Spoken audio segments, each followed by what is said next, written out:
का हाल है में आपका स्वागत है। मैं हूं सत्या राजपूत। तो आज का हाल है में जानेंगे छत्तीसगढ़ में शिक्षा व्यवस्था को लेकर मामला जो है एआई को लेकर। अगर हम बातचीत करें तो एआई एक वरदान है तो कई रूपों में अभिशाप भी है। लेकिन इस बीच में जो है छत्तीसगढ़ के शिक्षा व्यवस्था में एआई का प्रवेश हो चुका है। फिलहाल ये मॉडल के तौर पर है। और ये जो तस्वीर आप देख रहे हैं सामने, हमारे कैमरामैन है चोलाराम काका, मैं कहूंगा उनको कि ये तस्वीर दिखाए। ये जो तस्वीर आप देख रहे हैं ये एआई प्रशिक्षण का है। और हम समझेंगे कैसे प्रदेश के 56 लाख विद्यार्थी हैं उनको जो है इसका फायदा मिलेगा। 46,000 स्कूल है, उनके बीच ये कैसे पहुंचेंगे, क्या रणनीति है, इसका फायदा क्या होने वाला है। तो बातचीत की शुरुआत करते हैं और समझते हैं कि एआई को कैसे जो है अमली जामा पहनाया जाएगा और स्कूल तक, क्योंकि स्कूल तक पहुंचना एक बड़ी जो है कठिन कार्य है। क्योंकि जो है शहर से निकलकर बीहड़ तक पहुंचना और उसके लिए क्या रणनीति है इसको भी समझेंगे। कहाँ से हैं आप लोग? हम वाधवानी एआई से हैं, दिल्ली से आए हैं। अच्छा, दिल्ली से आए हैं। तो दिल्ली से आके छत्तीसगढ़ आके कैसा लग रहा है माहौल यहाँ पे? आपके एआई के लिए हर चीज़ का एक माहौल होता है, तो लग रहा है यहाँ एआई के लिए माहौल उपयुक्त है? बिल्कुल उपयुक्त है। और उससे भी अच्छी बात मुझे ये लग रही है कि मैं साफ हवा यहाँ पे मुझे मिल रही है छत्तीसगढ़ में। मतलब मन कर रहा है कि कुछ दिन और रुक लिया जाए, सेहत अच्छा हो जाए। बिल्कुल जी, बिल्कुल। तो बातचीत कर लेते हैं एआई को लेकर। छोटे छोटे बच्चे हैं, स्तर का आकलन करना होगा, क्या पद्धति अपना रहे हैं आप लोग? तो हम वॉइस एआई को यूज करके बच्चों को एक अनुच्छेद दिखाएंगे और उनके जिस तरह से वो अनुच्छेद पढ़ते हैं उसके हिसाब से उनका आकलन कर पाएंगे कि वो किस स्टेज पे हैं। तो ये उन पे हम कोई जजमेंट नहीं पास करना चाह रहे हैं। हम बेसिकली टीचर को बताना चाह रहे हैं कि आपके क्लास में जो बच्चे हैं और उनका जैसे स्तर है उस हिसाब से आप उनका उपचारात्मक कार्य कराइए, जिससे वो इंडिपेंडेंटली खुद से पढ़ना सीखें। क्योंकि एक बार बच्चे जब खुद से पढ़ना सीखेंगे तो जीवन भर वो अपनी लर्निंग को कंटिन्यू रख सकते हैं। यही हमारा उद्देश्य है। ठीक बात है। जैसे कि अब बात हम कर रहे थे पढ़ाई को लेकर, तो पढ़ना सीख जाएंगे तो हैबिट में आएगा। और कुछ माध्यम है जिसे समझेंगे उनके स्तर। तो अगर हम अभी के शिक्षा व्यवस्था में देखें, बच्चों का स्तर अलग अलग है, तो उसको जानना भी स्टेट के लिए बहुत ज़रूरी है कि हमारे स्कूल के बच्चे अभी फिलहाल किस स्तर पे हैं। जब हम उन स्तरों को पहचान पाएंगे उसके बाद हम उसके लिए एक ठोस योजना बना पाएंगे कि अगर कोई बच्चा कोहर्ट 1 में है तो उस कोहर्ट 1 के लिए हमारे पास क्या प्लानिंग है। तो उस प्लानिंग के आधार पर जब वो प्लानिंग डेवलप हम एससीईआरटी के साथ, समग्र शिक्षा के साथ मिलकर करेंगे तो वो शिक्षक को इस तरह से फायदेमंद होगा कि वो उसे क्लासरूम में उसको लेकर जा पाएगा। उसके आधारित वो शिक्षण पद्धति बदलेंगे और वो फिर हम जब अगला असेसमेंट की तरफ बढ़ेंगे तो देख पाएंगे कि जो बच्चा आज कोहर्ट 1 में है तो वो 1 साल या 6 महीने के बाद कोहर्ट 2 में पहुंच पाया या नहीं, फिर कोहर्ट 2 वाले बच्चे कोहर्ट 3 में पहुंच पाए नहीं। तो इस तरीके का आकलन पद्धति हमें कोहर्ट बनाने में भी मदद कर रहा होगा और कोहर्ट बनाने के बाद उसके प्रोग्रेशन को हम एंडलाइन असेसमेंट के थ्रू चेक कर सकते हैं। इस कार्यशाला में भूमिका क्या है आपकी? तो मैं यहाँ पे वाधवानी एआई की तरफ से स्टेट को कोऑर्डिनेट कर रहा हूँ और ये जो पूरा रोड मैप तैयार करना है कि 1 साल की हमारी जर्नी किस तरह से होगी, कैसे हम शिक्षकों को प्रशिक्षण दे रहे होंगे, वो असेसमेंट के टूल क्या बनेंगे, वो असेसमेंट शिक्षक उपयोग कैसे कर पाएंगे, फिर उपयोग करने के बाद उसको कोहर्ट कैसे बनाया जाएगा और शिक्षक को किस प्रकार से ट्रेनिंग दी जाएगी कि रिमेडिएशन में आप क्या क्या मटेरियल का इस्तेमाल कर सकते हैं। इसके बाद फिर मेरी भूमिका आएगी कि हम यहाँ पे स्टेट में एक ऑनलाइन असेसमेंट करें जिससे हम ये देख पाएँ कि स्टेट में बच्चों के मौखिक धारा प्रवाह पठन में क्या सुधार आया है, क्या प्रोग्रेस हुआ है। चलिए देखिए, हम आपको एक एक चीज़ बता रहे हैं और समझा रहे हैं। आपसे हम यही समझना चाहेंगे, बच्चों की संख्या ज़्यादा है, स्कूल दूर दूर तक है, पहुंचेंगे कैसे? कोई भी अगर हम काम की शुरुआत करते हैं तो वहाँ पे हम लोग कुछ जिला को जो है चयन करते हैं, उसके बाद काम करते हैं। आप लोगों का क्या किस तरह से काम है, पद्धति क्या है? तो हमारे जैसे मनीष जी हैं हमारे पास स्टेट कोऑर्डिनेटर, तो वो इसीलिए हम यहाँ पर इस वर्कशॉप के लिए आए हैं। इस वर्कशॉप में हम समझ रहे हैं कि किन जिलों को हमें प्राथमिकता देनी चाहिए, क्यों देनी चाहिए, क्या इकोसिस्टम है जो वहाँ पर ऑलरेडी तैयार है, क्या वो पूरी तरीके से तैयार है सोल्यूशन के लिए। तो इस वर्कशॉप का इंटेंट जो है वो यही है कि हम उन ज़रूरतों को समझें। अगर कुछ कमी है तो क्या हम उसे पहले लाने से पहले क्या हम उन्हें पूरा कर सकते हैं। आज वर्कशॉप का उद्देश्य वही था और काफ़ी हद तक हम उसे अचीव कर पाए हैं। काफ़ी सारे आइडियाज़, काफ़ी सारे सुझाव आए हैं पूरे पार्टिसिपेंट्स की तरफ से, उनको हम वापस ले जाके प्लान डिज़ाइन करेंगे ताकि जब हम छत्तीसगढ़ में इस ORF को रोल आउट करें तो उन सारी प्राथमिकताओं को ध्यान में रख पाएँ और प्रायोरिटाइज कर पाएँ कि इन जिलों से शुरुआत करते हैं, लेकिन हमारा उद्देश्य ये है कि भले ही हम उनसे शुरुआत कर रहे हैं, पहुंचे हम हर बच्चे तक, कोई बच्चा पीछे ना रहे। ठीक बात है। जैसे कोई भी चीज़ की हम शुरुआत करते हैं तो हर चीज़ का एक प्लेटफॉर्म होता है। अगर हम बात करें AI का, तो AI का प्लेटफॉर्म होता है डिजिटल नेटवर्किंग। तो ऐसे में स्कूल तक पहुंचने के लिए क्या किस तरह से प्रयास करेंगे और क्या क्या साधन का उपयोग करने वाले हैं आप? तो आजकल के समय में हम देखते हैं हर शिक्षक के पास अब एक स्मार्टफोन है। वो अपनी बच्चों को पढ़ाने की प्रक्रिया में भी स्मार्टफोन का इस्तेमाल कर रहे हैं, स्टेट के द्वारा दी गई एप्लीकेशंस का इस्तेमाल कर रहे हैं।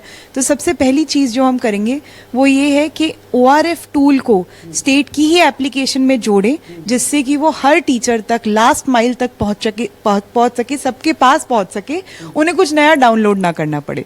तो सबसे पहले अपनी ट्रस्टेड ऐप, स्टेट की ऐप पर वो जाए और वो उससे उस पर इंटरेक्शन कर सके। दूसरा, वो सब तक पहुंचे, वो सिर्फ एक एप्लीकेशन अकेले सब कुछ नहीं कर सकती, उसके साथ लगेगा यहाँ के दूसरे केडर्स जो टीचर्स के साथ डायरेक्टली काम करते हैं। तो एप्लीकेशन एक चीज़ है, बट जैसे सर आज सुबह कह रहे थे AI एक चीज़ है और उसके साथ ह्यूमन इंटेलिजेंस भी चाहिए। तो जो लोग शिक्षक को सपोर्ट करते हैं वो सब भी एक्टिवेट हो, ये भी ORF टूल के साथ हम कोशिश करेंगे ऐसा हो। जी, मतलब पूरे लैपटॉप, मोबाइल, कंप्यूटर इसी का खेल है मतलब टोटल? नहीं, मैं लैपटॉप, फोन का तो खेल है ही, उस पे तो एप्लीकेशन है ही, पर शिक्षक को समझाना ये चलेगी कैसे, अगर कोई दिक्कत आए तो उसमें उसकी हेल्प करना, ये उनको उनका मनोबल बढ़ाना, ये सब उनके आसपास जो पूरा उनका ह्यूमन नेटवर्क है उसको भी एक्टिवेट 2 लाख फौज है शिक्षकों का। सही है, बढ़ पाएंगे? बिल्कुल। आज भी जब भी कोई प्रोग्राम टीचर्स तक आखिरी लास्ट माइल तक जाता है तो उनके साथ सपोर्ट का एक बहुत बड़ा स्ट्रक्चर रहता है। क्लस्टर पे सपोर्ट का स्ट्रक्चर रहता है, ब्लॉक पर सपोर्ट का स्ट्रक्चर रहता है, डिस्ट्रिक्ट पर सपोर्ट का स्ट्रक्चर रहता है। तो ये भी देखेंगे कि ये लोग ORF एप्लीकेशन में क्या भूमिका प्ले कर सकते हैं। ठीक बात है। तो देखिए, जो असंभव कार्य है उसको संभव करने की जो कार्यशाला है वो तस्वीर में आपको दिखा रहा हूँ और आपको समझाने की कोशिश कर रहा हूँ कि AI जैसे स्वास्थ्य विभाग में उस AI का प्रवेश बहुत फायदेमंद हुआ। अब उसमें पता कर सकते हैं AI के माध्यम से कि आपका चंद सेकेंड में कि बीमारी कहाँ पे है और डॉक्टर वहीं पे इलाज करेगा। अब देखना यही है कि शिक्षा विभाग में बच्चों का जो कमियां हैं, बीमारी तो नहीं बोल सकते, जो कमी है उसको कैसे पहचानते हैं और उसको दूर करने के लिए जो AI का जो है सहारा लिया जा रहा है वो कितना सफल होगा, इस बातचीत में आपको पता चल जाएगा। हाँ भाई, क्या भूमिका कर रहे हैं यहाँ? मैं प्रोडक्ट मैनेजर हूँ यहाँ पे। जो ऐप कैसे टेक्निकली स्टेट के ऐप में इंटीग्रेट होगा और फिर टीचर्स जब इनको यूज़ करेंगे वो उनको इजीली कैसे यूज़ कर पाएंगे और समझ पाएंगे कि क्या असेसमेंट है और क्या रिज़ल्ट या परिणाम दिख रहा है ऐप में, उनको कितना मैं सटीक बना सकता हूँ ताकि इजीली यूज़ कर पाए टीचर्स। वो मेरी करने वाले तो कोई भी हैं लेकिन टेक्निकल सपोर्ट आपका ही चाहिए। Yes sir. रचनाकर्ता यहीं बैठे हैं? नहीं, रचनाकर्ता AI का जो मॉडल आप देंगे, एप्लीकेशन देंगे, जो वहाँ पे सुविधा होगी वो सब आपके हाथों से ही गुजरेगी ना? हाँ, मतलब मैं कोऑर्डिनेट करूँगा और डिज़ाइन करूँगा ताकि ये टीचर को एकदम आसानी से यूज़ करने के लिए मदद करे। अच्छा, ऑनलाइन ऑफलाइन दोनों होगा कि ऑनलाइन बस होगा? अभी फ़िलहाल के लिए हमारा जो मॉडल है वो ऑनलाइन मॉडल है ताकि वो सटीकता से बता पाए टीचर को कितने विद्यार्थियों ने सही शब्द बोले, कितने गलत शब्द बोले। फ्यूचर में हमारा अभी प्लान है कि हम ऑफलाइन मॉडल भी तैयार करें, बट वो अभी रिसर्च स्टेज पे है। ठीक बात है।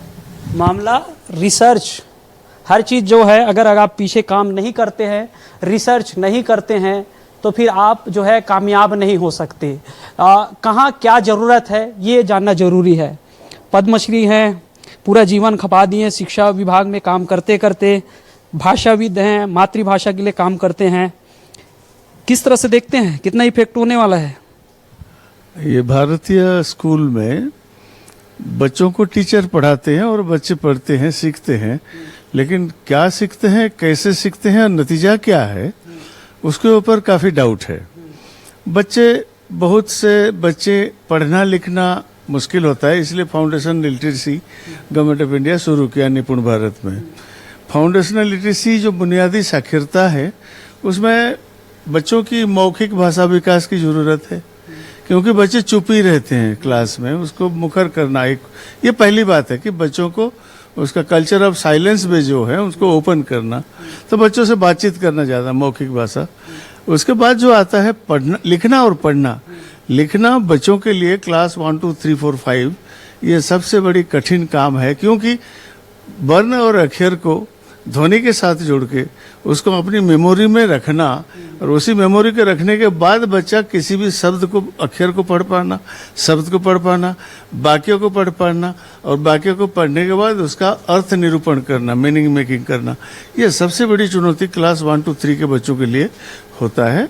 और इस कारण जब एक एक बच्चों को सब टीचर सबको करने के लिए उसके पास टाइम भी नहीं है, 45 मिनट पढ़ाता है।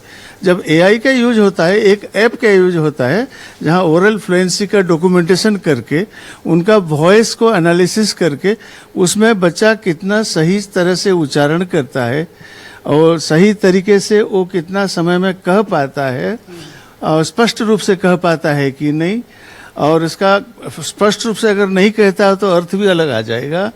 और उसके बाद टीचर ये सारे चीज एक एक बच्चों को करना मुश्किल होता है। जब ऐप में करता है तो बहुत कम समय में ज़्यादा बच्चों को ये कवर कर पाएगा, और उसमें होगा कि इतने आप 40 बच्चों से 15 बच्चे डिकोडिंग में दुर्बल हैं। ये सब जानने के लिए ये ऐप बहुत हेल्प करेगा। अच्छा, हेल्प करेगा। लेकिन एक चुनौती मेरे को लगता है कि यहाँ पहले शिक्षकों को आप ट्रेनिंग देंगे या बच्चों को? शिक्षक को। क्योंकि शिक्षक लोग, मैं तो एक सजेशन दिया कि पहले तो 200-300 रिसोर्स पर्सन बनाना चाहिए ये टीचर ऐप के बारे में। केवल मोबाइल का यूज करने से तो नहीं होता है, लेकिन इस मोबाइल में जो ऐप है, इस ऐप का लक्ष्य क्या है। और दूसरी बात, मैंने एक और भी सजेशन दिया कि 200 या 300 टीचर को स्टेट रिसोर्स ग्रुप बनाओ, डिस्ट्रिक्ट रिसोर्स ग्रुप बनाओ, ब्लॉक रिसोर्स ग्रुप बनाओ। उसके बाद 45,000 टीचर को उनको सारी स्कूल को ट्रेनिंग दो। ये पहली बात है। दूसरी बात है कि शिक्षक की समझने की भाषा। हम लोग सब इंग्लिश में ज़्यादा बात करते हैं। जैसे डिकोडिंग कहते हैं, डिकोडिंग बोलने से एक शब्द को अक्षर का अलग करना, उसको डिकोडिंग कहते हैं, और ब्लेंडिंग कहते हैं। ऐसे कुछ शब्द होते हैं जो कि इंग्लिश का लिटरेसी में है, लेकिन वो लिटरेसी जो है उसको प्राथमिक शिक्षक अंग्रेजी भाषा का जो अर्थ है, शब्द का अर्थ है, उसको समझने में मुश्किल होता है। उसको इसलिए सीखने सिखाने की भाषा में ही टीचर और बच्चे दोनों को काबिल करना चाहिए। इसीलिए टेक्नोलॉजी का यूज होते समय टेक्नोलॉजी का अंग्रेजी भाषा को यूज नहीं करना चाहिए, ज़्यादा यूज करना चाहिए सीखना सिखाने की पारिस्थितिक भाषा। यही होने से क्या है कि कम्युनिकेशन सीधा दिल में पहुंचेगा, दिमाग से दिल में पहुंचे, ज़्यादा असर होता है। ठीक है, थैंक यू। आपने सुना कि भाई हम किसी चीज़ को समझते हैं तो अपनी भाषा, अपनी संस्कृति में अच्छे से समझते हैं। अंग्रेजी में तो नहीं है आपका एआई? नहीं, ये जो एआई है वो छत्तीसगढ़ के स्टूडेंट के डेटा पे हमने जो कलेक्ट किए हैं उसी पे ट्रेन हुआ है। पहले कलेक्ट कर चुके हैं, आपका संग्रहण हो चुका है। कितना है कंटेंट? अभी जो डेटा हमने कलेक्ट किया है वो अराउंड 200 से 300 घंटे का कलेक्ट हुआ है अक्रॉस 15 डिस्ट्रिक्ट। तो हमने सारे जो डिस्ट्रिक्ट है वो भी लैंग्वेज जोन के अनुसार सारे डायलेक्ट हम कवर कर सके, और सारे डायलेक्ट को हम मॉडल में डाले और उसे ट्रेन करें, ताकि वो जो भी बच्चा बोल रहा है उनकी डायलेक्ट के हिसाब से हम उनको सही या गलत ये डिस्टिंग्विश कर सके। बात है। तो सबसे बड़ी बात यह है किसी भी चीज़ को समझना और उसको समझ के उसको अपने जीवन में उतारना। लाख प्रयास कर लें, अगर आप बच्चों को उनके दिमाग और दिल तक उनकी चीज़ों को नहीं पहुंचा पाते हैं, पाठ्यक्रम को नहीं बता पाते हैं, तो सिर्फ पढ़ के भूल जाने वाले जैसे स्थिति होती है। और एआई का जिस तरह से बता रहे हैं मकसद ये है कि उनकी कमियों को जानना, उनकी खामियों को जानना, उनको दूर करना। इसी रूप में आपका जो है एक पहचान होती है कि किसी कमी को पकड़ते हैं और जड़ से जहाँ पे लगता है कि उपचार की ज़रूरत है वहाँ आपको भेज दिया जाता है। जैसे SCRT है, क्या लगता है कारगर होगा ये दवा एआई? मैं तो पीछे से टाप करते थे, 33वां नंबर पे थे परख। अब अब इसमें तो आगे जा सकते हैं, जा सकते हैं, संभावना है। मेरी रुचि का भी ये सब्जेक्ट है। और मैं आपको दिल की बात पहले बताऊं, फिर बुद्धि की बात बताऊंगा। हम लोगों का बेसिक काम है कि हम अनुसंधान करके और उसका विश्लेषण करके समस्याओं को पहचान सकें। इससे हमें समस्या को पहचानने में एक बड़ी सहूलियत होने वाली है, मुझे जो लग रहा है। अभी हमारा एक टीचर 8 घंटे के स्कूलिंग में समझ तो जाता था, लेकिन वो वैज्ञानिक पूर्ण था या नहीं, विश्वसनीय था या नहीं, डेमोक्रेटिक था या नहीं, कि वो कैसा एनालिसिस करता है पढ़ने, लिखने, समझने, बूझने और अपने जीवन में अपनाने के लिए। किसी भी एक शब्द है, जैसे राम ही हैं, अभी तो राम सर्वत्र हैं, तब भी थे, तो उस राम को समझता कैसे है? रमा तो नहीं कहता है। कितने लोग रमा कहते हैं, कितने लोग रामा कहते हैं, कितने लोग राम कहते हैं। अब एक शिक्षक को इस तरह से एआई टूल्स हेल्प करेगा जो पूरी तरह से लगभग परफेक्ट होगा कि 100 बच्चे में 10 लोग रमा बोल रहे हैं, 25 बच्चे रामा बोल रहे हैं और राम बोल रहे हैं बाकी बचे हुए लोग। तो एक टीचर को जब समस्या का एनालिसिस करना आ जाएगा, तब उसका निदान वो तलाश पाएगा। तो इस दिशा में, और अब जबकि जीवन को सरल बनाने के लिए एआई का सभी क्षेत्र में प्रयोग हो रहा है, तो सीधे एआई को पढ़ाने से पहले अच्छा होगा कि एआई के फंडामेंटल को जाने, इसी बहाने कि एआई कैसे सहयोग करता है स्कूलिंग शिक्षा को। तो एक शिक्षक का इस बहाने एआई का प्रयोग भी समझ में आने लगेगा। मतलब कभी कभी अंधेरे में तीर चलाते थे और तीर सही जगह लग गया तो ठीक है, नहीं तो समय, मेहनत सब बेकार। अब जो है आप कह रहे हैं जिस मुताबिक समस्या पता चल जाना है कि ये समस्या है, हमको काम यहाँ करना है। सही बात है? हाँ, बिल्कुल सही है। इससे हमारे टीचरों में या स्कूलिंग व्यवस्था को या पूरी हमारे सिस्टम को एनालिसिस करने की एक दक्षता प्राप्त होगी, और उसके आधार पे फिर हमारे टीचरों की ट्रेनिंग पॉलिसी भी उसी तरह से बनेगी। ये टूल्स तो अपने आप में आपको एक स्टैटिक्स दे देगा, पढ़ने में दक्ष इतने %, कम दक्ष इतने %, उच्चारण में इतने दक्ष, समझने में इतने दक्ष। इसके बाद जो कदम उठाना है वो तो हमारे टीचरों को ही, एससीईआरटी को और राजतंत्र को करना पड़ेगा। बीमारी का इलाज डॉक्टर ही करता है। डॉक्टर ही करता है। तो एक तरह से हम बीमारी को ठीक ठाक से पकड़ने की कोशिश करने के लिए भी ये बहुत अच्छी पहल है।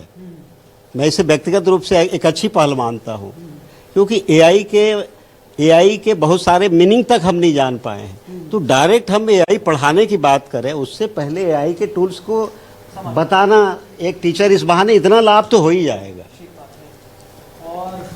जिस तरह से आपने सुना कि समस्या के समाधान के लिए जिस तरह से ये कार्यशाला जारी है, उसमें हम राय ले रहे हैं कि ये कितना सफल होगा, क्या रणनीति है और इस रणनीति का असर क्या होगा। शिक्षा के क्षेत्र में काम कर रहे हैं आप, और बात करें तो अभी सीएम विष्णुदेव साय हैं और उनके क्षेत्र में काम चल रहा है। कितना कारगर होगा ये? ऐसा तो नहीं है कि टेबल तक सीमित है। पहले तो मैं एससीईआरटी को धन्यवाद दूंगा कि इस कार्यशाला में मुझे एक मौका दिया आने का। चूँकि आपने नाम लिया जशपुर एरिया का, तो जशपुर में जो काम हम लोग करना शुरू किए हैं, या इससे पहले बस्तर में जो काम चल रहा है हमारा 1500 स्कूलों में, तो मुझे एक जो बात दिखती है कि जैसा अभी हमारे साथी बता भी रहे थे कि पूरे छत्तीसगढ़ में करीब 23 अलग अलग बच्चों की भाषाएं हैं जब वो कक्षा 1 में प्रवेश करते हैं। और जो 2022 में लैंग्वेज मैपिंग हुई थी, उसमें ये पता चला था कि केवल 5% बच्चों की घर की भाषा हिंदी है, बाकी छत्तीसगढ़ी और अन्य भाषाएं हैं। तो ये 76% है छत्तीसगढ़ी भाषा, 65% निकला था, और उसके बाद बाकी 5% उसमें जोड़ लीजिए हिंदी, और 30% जो है हम जानते हैं यहाँ की जो जनसंख्या है वो ट्राइबल जनसंख्या है। तो वो डेटा आया था। तो उसमें जो ये जो चैलेंज है मल्टीपल लैंग्वेजेस का, उसको एड्रेस अगर हम लोग कर पाते हैं इस ऐप के जरिए, तो मुझे लगता है कि जो आज निपुण भारत या जो नई शिक्षा नीति के अंदर में जो ORF की बात की गई है, फ्लुएंसी की बात की गई है कि उसको एक पैमाना माना गया है कि बच्चा अगर उतना शब्द प्रति मिनट पढ़ रहा है, जैसे कक्षा 3 के अंत में ये अपेक्षा है कि बच्चे को 60 शब्द प्रति मिनट पढ़ना आना चाहिए। ये पैमाना है सेंट्रल गवर्नमेंट का, जो राज्य सरकार भी मानती है। तो इस तक अगर हम पहुंच पाते हैं और अलग अलग भाषाओं को लेते हुए, तो मुझे लगता है कि छत्तीसगढ़ के बच्चों को फ़ायदा होगा और शिक्षा व्यवस्था में एक अच्छी मतलब सकारात्मक बदलाव आएगा। आपका जो पॉइंट है वो मैं पूछ लेता हूँ, चूँकि जायज़ है और उसके साथ अगर मैं बात करूँ तो सीधा सीधा समझ के लिए ज़रूरी है। एक आंकड़ा बताए हैं कि अलग अलग कैटेगरी के बच्चे हैं, कैटेगरी मतलब भाषा को लेकर, उनकी संस्कृति को लेकर, छत्तीसगढ़ी जो लैंग्वेज है, छत्तीसगढ़ के लोग हैं, छत्तीसगढ़ी भाषा है, बोली है, उसमें आप लोग कैसे करेंगे? क्या सीधा हिंदी में प्रयोग करेंगे, अंग्रेजी में करेंगे, स्थानीय भाषा में करेंगे, क्या है? सर ने आज सजेशन दिया है कि शुरुआत पहले हम कुछ हिंदी वाले ज़िलों से करें, जहाँ पे हिंदी ही उनकी घर की भाषा भी हो और हिंदी ही मीडियम ऑफ इंस्ट्रक्शन भी हो स्कूल में। लेकिन हम ज़रूर छत्तीसगढ़ी पे बढ़ना चाहेंगे। प्रोसेस सेम होगा, जैसे छत्तीसगढ़ी के रीजन से डेटा कलेक्शन करें। कौन से क्लास को आप टारगेट कर रहे हैं? 1 से 5। 5 से 5 तो घर में जो बोली जानी भाषा है वो तो छत्तीसगढ़ी है, स्थानीय बोली भाषा है। अगर किसी को बुलाना होता है, ए तियारे, ए खा ले रे, तो वो तो घर में यही सुन के आया है, तो स्कूल में हिंदी कैसे समझेगा? पढ़ने की भाषा और बोलने की भाषा हो सकता है अलग हो। उन्होंने कहा कि कक्षा पहली और दूसरी तीसरी, यहाँ पढ़ने की भाषा नहीं होती है। नहीं, वो तो खेलने और वो समझने का है, पढ़ने का नहीं है। अगर आप टेक्स्ट बुक देखें, टेक्स्ट बुक कोई लैंग्वेज में तो लिखी होगी, पढ़ते हैं ना, वो समझते कहाँ है? वो आपकी इम्पोर्टेंट बात है। वो तो पहले समझते हैं कि घर में बोलते हैं एतिया, तो स्कूल में आके समझते हैं अरे इधर आओ। ये समझने का है, पढ़ने का नहीं है। तो जैसे जैसे स्टेट छत्तीसगढ़ी को लेके आएंगे क्लास में, और अगर छत्तीसगढ़ी के मीडियम में टेक्स्ट बुक बनाएंगे, उसके साथ में हम भी साथ देंगे। तो जैसे जैसे उनका जो इंस्ट्रक्शन का मीडियम है लैंग्वेज, वो जैसे जैसे छत्तीसगढ़ी बनेगी, वैसे हम भी अपना मॉडल छत्तीसगढ़ी में स्टेट के साथ ही बनाएंगे, उनके सपोर्ट के साथ ही बनाएंगे। और बिल्कुल पॉसिबल है ये करना। आप छत्तीसगढ़ी का डेटा कलेक्ट करेंगे उन बच्चों से, उन्हीं जिलों में, उन्हीं एज ग्रुप के बच्चों से, और उसके बेसिस पे ASR मॉडल ट्रेन करेंगे। तो कहीं ना कहीं सफलता तभी मिलती है जब आप सही दिशा पे काम करें, और सही दिशा पे तभी होगा जब आपको सही चीज पता हो। और जिस तरह से ये सुझाव दिए जा रहे हैं उसको लेकर हम जो है बातचीत कर रहे हैं। क्या सुझाव है आपके? शिक्षाविद हैं, लंबे समय से शिक्षा के क्षेत्र में आप लोग हैं, क्या सुझाव है? AI तो हर क्षेत्र में कारगर साबित हो रहा है। ये भी काफ़ी हेल्प करेगा बच्चों को। लैंग्वेज है, लैंग्वेज का बेसिक होता है कि उनको मेन वो है कि पहले सुने, फिर बोले, फिर पढ़ना करें, फिर लिखें। तो ये जो है, इन बच्चे जब पढ़ना आएगा तो वो सीखेंगे, और वो रीड करना आएगा तो वो रीड करके और सीखेंगे उसमें। तो ये काफ़ी हेल्पफुल होगा। ठीक है, क्या सुझाव है आपका? किस तरह से काम करनी चाहिए? दिल्ली से आए हैं, छत्तीसगढ़ का चश्मा पहनाना है। बिल्कुल बिल्कुल, और मुझे लगता है इस चश्मे से हम बहुत कुछ साफ देख पाएंगे। नहीं, आपके चश्मे के बगैर देख ही नहीं पाएंगे। उन्होंने बड़ी बड़ी बिल्डिंग देखी है, बड़े बड़े स्कूल देखे हैं। छत्तीसगढ़ में आप स्कूल देखे हैं ना, बांसबल्ली में भी चलते हैं, और वहाँ का भाषा भी समझना है। नहीं, वो जहाँ से आए हैं वो कोई विजन लेकर आए हैं। हम ऐसा नहीं समझते कि वो ऐसे ही यहाँ पर आ गए। मैं उनको जो है बुराई नहीं कर रहा हूँ, उनकी परिस्थिति और छत्तीसगढ़ की परिस्थिति में आपका सुझाव जानना चाह रहा हूँ कि उनको कैसे काम करना है। आपके एक सुझाव उनका जो है सफलता का मंत्र बन सकता है। बिल्कुल बिल्कुल, मैं तो ये कहना चाहूँगी कि वो छत्तीसगढ़ के लिए जो भी करे वो हमारे बच्चों का भला हो, उसमें हमारा पूरा शिक्षा जगत इसमें शामिल है। जैसा कि सर ने कहा कि AI पढ़ाने से पहले हम जान लें कि AI के टूल क्या है, उसका आधार जान लें, और उस आधार को पकड़कर हम आगे बढ़ें। क्योंकि भाषा का विषय केवल भाषा का विषय बोलना नहीं है, वो पूरा जीवन है। भाषा यानी आपका पूरा जीवन, उसमें सुनना, बोलना, पढ़ना, लिखना और पूरी चीज़ों में समझ शामिल होती है।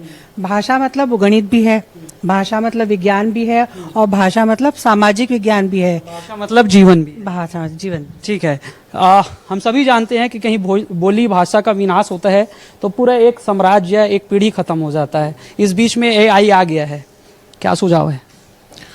सुझाव सर यही है कि हम इसको एक सकारात्मक दृष्टि से देखें, इसको किस तरीके से हम बेहतर इस्तेमाल कर सकते हैं अपने शिक्षा के लिए, इस तरीके से देखें। भाषा का विनाश तभी होता है जब बोलने वालों का विनाश हो जाता है या बोलने वाले दूसरे भाषा को अपना लेते हैं। तो इसमें वो कोई जंग नहीं छिड़ी है। अगर हिंदी है तो हिंदी है, छत्तीसगढ़ी है तो छत्तीसगढ़ी है। हम अपने मॉडल्स को इस तरीके से तैयार करने का सोचते हैं कि जिस भी भाषा में हमारे पास डेटा हो, जिस भी भाषा में SCERT का निर्देश हो, हम उस भाषा में काम कर सकते हैं। ठीक बात है। समय की बाध्यता है और चूंकि मेरा भी घड़ी बता रहा है कि समय हो रहा है, जल्दी क्लोजिंग करो। और क्या सीखा आप लोगों ने इस कार्यशाला में? ऐसे भी कहा जाता है कि अभी का जमाना AI का जमाना है और AI में अभी भी टीचर उपयोग करते हैं। कई क्वेश्चन जब मुश्किल में आते हैं तो निश्चित ही उसका उपयोग करके आंसर भी बच्चों तक पहुंचाते हैं। ये माध्यम वास्तव में बच्चों को डायग्नोस करने का है। बच्चे की समस्या देखा जाएगा और बच्चे जो पढ़ने में हम आप समझ लिए ना, कुल मिला के बच्चों की समस्या समझा जा सकता है इनकी पद्धति से।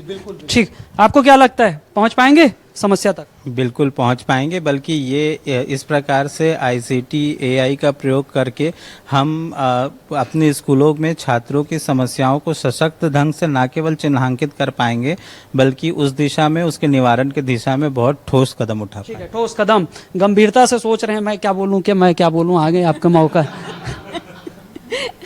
सब एक में तो AI का उपयोग हम करते हैं। बच्चों के पठन स्तर को यदि समझ पाते हैं हम, तो उस पे हम जो कमजोर छात्र हैं हमारे, उन पर हम ज्यादा काम कर सके। और उन्हें टीचर तो यही नहीं करते, कमजोर है पीछे बैठो, होशियार है सामने बैठो। इस चुनौती में कैसे होगा काम? तो इससे हम उनके लेवल को जान पाएंगे अगर AI का हम उपयोग करें। लेवल जान गए, इस शिक्षक को भी पता है कि ये टॉपर है, ये सेकंड टॉपर है, वो पीछे बैठा वो बदमाशी करता है, दिन भर चौक में फेंक के मारता है, लेकिन सुधार नहीं होता। नहीं, अब सुधार करेंगे, उन्हें अपने बच्चे की सही कॉन्फिडेंस चले जी हो जाएगा जी। ठीक है, बहुत बढ़िया।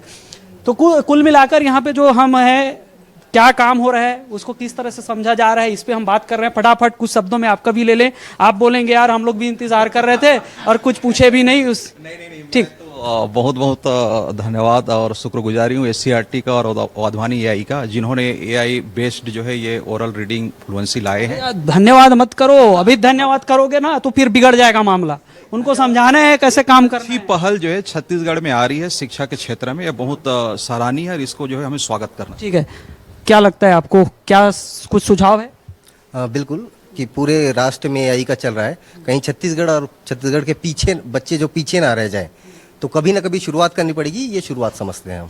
शुरुआत है, शुरुआत अच्छा है, बहुत बढ़िया है और आई थिंक उसकी कोशिश करनी चाहिए सब लोगों को मिलके। और ये ऐसा नहीं है कि बाहर से या दिल्ली से आई हुई चीज़ है। आई थिंक ये प्रयोग इसीलिए है, ये समझ इसी के लिए ताकि साथ में मिलके हम लोग इसको बना सकें। तो कुल मिलाकर AI का प्रयोग जिस माध्यम में हो या जिस क्षेत्र में हो उपयोग हुआ है, वहां कारगर साबित हुआ है। बस उसका उपयोग सार्थक हो और यहाँ पे पूरा एप्लीकेशन तैयार किया जा रहा है। और पहले तौर पे यहाँ आकलन होगा कि कितने % बच्चे सही से पढ़ पा रहे हैं, कितने % बच्चे ये समझ पा रहे हैं। ये अलग अलग स्तर है, उसका आकलन किया जाएगा और उसके हिसाब से फिर जो है ट्रेनिंग शुरू होगी। और फिर हाल इसको मॉडल के तौर पर कुछ जिलों में लागू किया जा रहा है और उसके बाद आगे जो है पूरे छत्तीसगढ़ के 56 लाख जो बच्चे हैं, 46,000 स्कूल है, वहां तक इसका लाभ पहुंचे। इसीलिए ये कार्यशाला हो रहा है। अब देखना यही है कि कितना सफल होता है। आज के लिए इतना ही, फिर किसी दिन अन्य मुद्दों के साथ आपके बीच आएंगे। जय जवाहर।